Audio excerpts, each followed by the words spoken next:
I'll show you guys what I'm doing today. This is how I do my foundationless frames. I use a strip of wax foundation.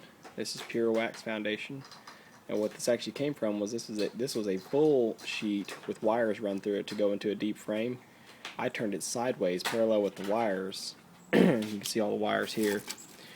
I turned it sideways parallel with the wires, and I cut into these narrow strips instead.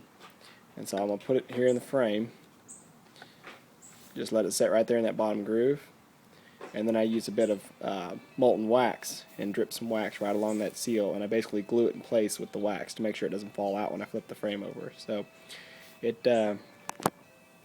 saves a lot of money, for sure, to go from doing a full sheet to just a small strip.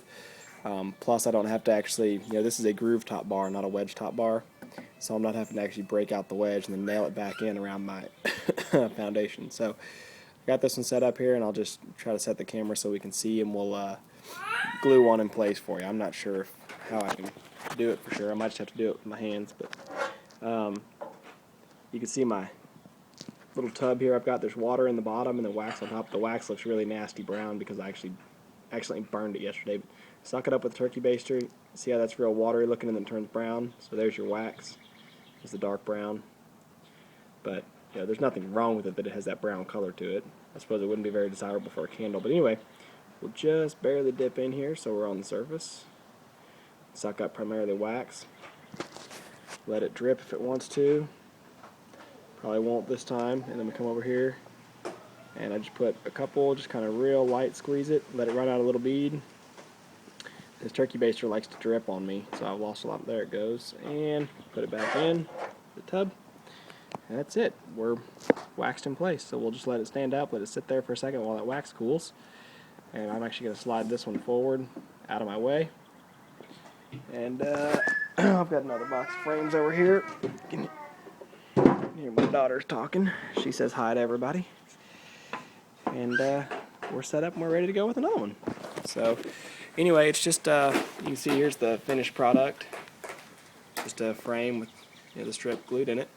And that strip of foundation only serves the purpose of being a guide. Keep in mind, there's a common misconception that the bees have to have foundation. No, they don't. We mimic foundation off what the bees have taught us. So just keep that in mind. You don't have to run foundation.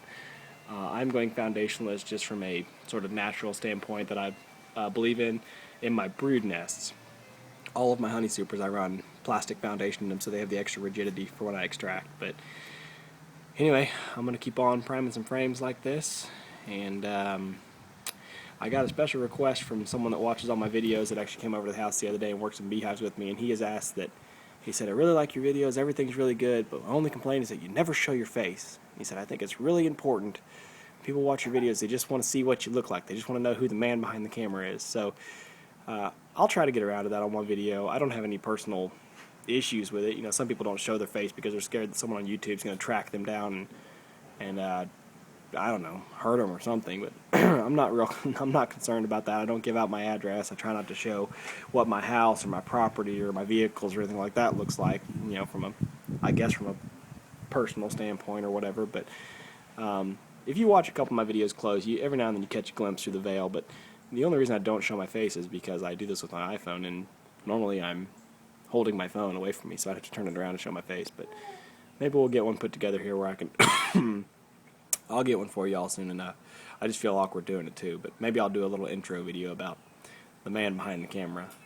So anyway, that's it for now. I'm going to keep on priming these frames. If you have any questions or comments, let me know. Thanks.